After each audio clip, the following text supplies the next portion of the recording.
عزیزان محترم، مجلس جو ہے وہ بہرحال ایصال ثواب کی ہے اور چہلم کے عنوان سے ابا بزرگوار کی مجلس ہے بہرحال، اور ہمارے یہاں مکتب میں خدا نے یہ لطف کیا ہوا ہے کہ ہماری خوشی ہو کہ ہمارا غم ہو، ہم ذکر جو ہے وہ محمد و آل محمد ہی کا کرتے ہیں، اور اس ذکر کی خاصیت یہ ہے کہ یہ بہرحال ہمارے وجود کو بھی جو ہے وہ ہدایت کی طرف لے کے جاتی ہے، اور جو اس دنیا سے چلا جاتا ہے اس عالم کے اندر جو اس کی ضرورت ہوتی ہے اس کو بھی پورا کرتی ہے۔ اب یہ ہے کہ بہرحال یہ معاملہ ہوتا کیسے ہے، ساری گفتگو جو ہے وہ اسی اوپر ہے کہ کس طرح ایک عالم سے، کہ جو ایک عالم مادہ ہے جس میں ہم رہتے ہیں، اس سے کوئی چیز اس عالم میں کہ جو عالم برزخ ہے اس میں ٹرانسفر ہوتی ہے۔ وہ بھی یہ بہرحال نظام الہی ہے۔ اللہ نے اس دنیا کے اندر کچھ چیزوں کے اندر ایک ایسی تاثیر رکھی ہے کہ وہ جب یہاں سے نکلتی ہیں تو دوسرے عالم میں کسی اور طریقے سے پہنچتی ہیں، اور یہ کسی اور مکتب کے اندر اتنا آپشن نہیں ہے، بلکہ بعض تو ایسے افسوس ہی ہے انسان بدبخت مکتب ہے کہ جن کے پاس یہ راستہ بھی ہے کہ ہم ہدیہ بھیج دیں وہ بھی نہیں بھیجتے۔ مثلا کہتے ہیں مثلا فاتحہ دینا بدعت ہے، یا مثلا ایسا آپ کے سامنے بہرحال مولانا طارق جمیل صاحب کے فرزند کا انتقال ہوا پچھلے دنوں، خدا بہرحال اس کی مغفرت فرمائے۔ کئی لوگوں نے ان کے اوپر بھی اعتراض کیا کہ بھائی یہ تو خود دیوبند مکتب سے ہیں اور یہ فاتحہ جو ہے وہ خوانی کر رہے ہیں، جبکہ بہرحال انسان جو ہے وہ ظاہر ہے جب اصل مکتب سے یا اصل دروازے سے دور ہو جائے تو پھر بھٹکتا ہی رہتا ہے، اور یہی وجہ ہے کہ آپ دیکھیں نا کہ جب انسان اس ولایت کے ساتھ اپنے آپ کو جوڑ کے رکھے کہ جو حقیقت ہے، بعض اوقات لوگ سمجھتے ہیں کہ بہرحال ولایت جو ہے وہ بہرحال کسی ایک فرقے کا ہوتا ہے۔ فرقے کا مسئلہ نہیں ہے، مسئلہ انسان کی بقا کا ہے، اور صرف یہاں کا نہیں ہے کہ یہ تو تھوڑی سی زندگی ہے۔ مثلا آپ دیکھیں کہ یہ تھوڑی سی زندگی میں آپ کو ایک محبت کیا دے سکتی ہے۔ بہرحال اگر آپ ویسے دیکھیں تو آپ دیکھیں کہ اہل بیت کے بہت سارے ماننے والے ایسے مشکلات میں ہی ہیں ساری زندگی،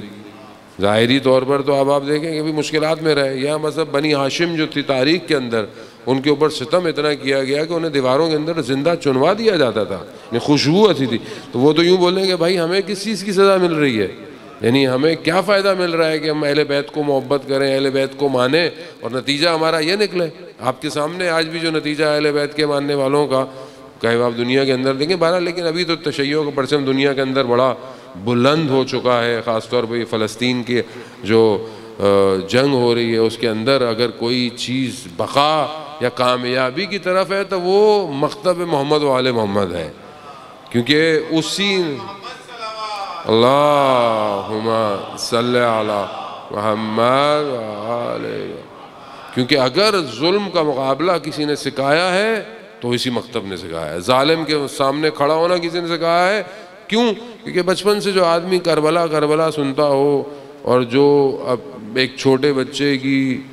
تیر کھانے کو، زخم کو سنتا ہو، اس کے سامنے یہ بچے اگر جا رہے ہیں تو اس کے ہاں تو پہلے سے ہی ہو رہا ہے، وہ تو پہلے سے دنیا کو کہہ رہا ہے کہ بھائی ظلم ہو رہا ہے، اور اگر اصل راستے پر آ جاؤ تو یہ ظلم ختم ہو جائے گا۔ آج بھی دنیا اگر اصل یعنی وہ نظام امامت پر آ جائے، رسول خدا حضرت محمد مصطفیٰ صلی اللہ علیہ وآلہ وسلم صلی علی محمد، رسول خدا نے ارشاد فرمایا، حدیث ہے پیغمبر خدا کی کہ جو کلام ربانی کی تائید کر رہا ہے، قرآن آپ کے سامنے پیش کر، وہ زبان جو ہے وہ مبارک کیا کہہ رہی ہے کہ علی اگر سب لوگ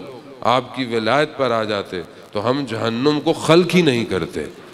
یعنی پروردگار نے یہ کہا ہے کہ اگر سب ولایت علی ابن ابی طالب کو مان لیتے تو یہ معاملہ دنیا کا نہیں ہے۔ دنیا میں بے شک آپ کو سختی ہے کہ مثلا میں اہل بیت کا ماننے والا ہوں، امتحان میں ہوں، عزیزان محترم امتحان اگر اہل بیت کے ماننے والے کا نہیں ہوگا تو کس کا ہوگا؟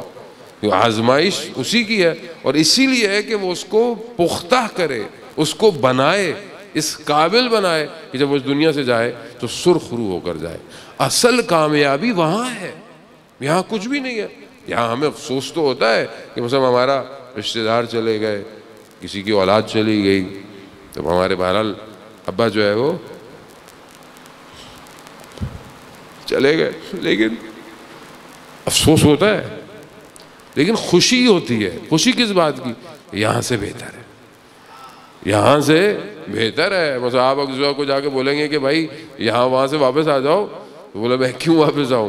کیوں؟ کیونکہ اس کی مثال آیت اللہ حسن زادہ عاملی رضوان اللہ تعالیٰ نے بیان فرمائی۔ قبرستان میں کسی کی جو ہے وہ تدفین میں گئے ہوئے تھے، ویڈیو آج بھی موجود ہے آیت اللہ حسن زادہ عاملی کی، کسی کو تدفانے، وہ عالم دین تھے، ان کے قبر پہ کھڑے ہو کر لوگ گریہ کر رہے تھے۔ کہا رو کیوں رہے ہو؟ کہا کہ جس طرح دو بچے، یعنی دو جڑواں بچے ماں کے پیٹ میں ہوں، اور ایک پہلے آتا ہے، ظاہر ہے ایک بعد میں آتا ہے، جو پہلے آتا ہے جو آتا ہے وہ پھر ایک دوسرا بچہ، ظاہر ہے ایک بچہ، دو آپس میں ہے، تو انہوں نے کہا کہ اگر دونوں آپس میں گفتگو کر رہے ہوں اور ایک چلا جائے، یعنی ماں کے پیٹ سے باہر دنیا میں آ جائے، تو دوسرا جو ہے وہ گریہ کرے گا کہ یہ میرا بھائی چلا گیا، میرے ساتھ تھا، دنیا چلا گیا۔ تو جب اس سے پوچھیں گے بچے سے کہ تمہارے لیے، تو کہہ رہا دنیا اتنی خوبصورت ہے، ماں کے پیٹ میں تو اندھیرا ہے، تاریکی ہے، دنیا میں تو اتنے رنگ ہیں، دنیا میں تو اتنی چیزیں ہیں۔ تو کہا اسی طرح جب آدمی اس دنیا سے جاتا ہے تو پیچھے رہ جانے والے لوگ گریہ کرتے ہیں، لیکن وہ جو وہاں جاتا ہے وہ خوش ہوتا ہے۔ کیوں؟ کیونکہ وہاں دنیا کچھ اور ہے، وہاں حقیقت کچھ اور ہے۔ اور اگر کوئی محبت محمد و آل محمد پہ جاتا ہے، من ماتا حب آل محمد ماتا شہیدہ، جو اہل بیت کی محبت میں دنیا سے چلا جائے جان محترم، وہ تو ویسے ہی شہید ہے۔ اور ویسے جو ہے وہ آپ لوگ جو لوگ بہرحال یہاں رہتے ہیں، بزرگوار ہیں، آپ کتنے سالوں سے اس بات کے گواہ ہیں کہ جو ہے وہ ابا یہی نماز پڑھنے آنا، کتنے سالوں سے اسی مسجد، اسی امام بارگاہ میں نماز پڑھنا، کوئی مجلس نہیں چھوڑنا،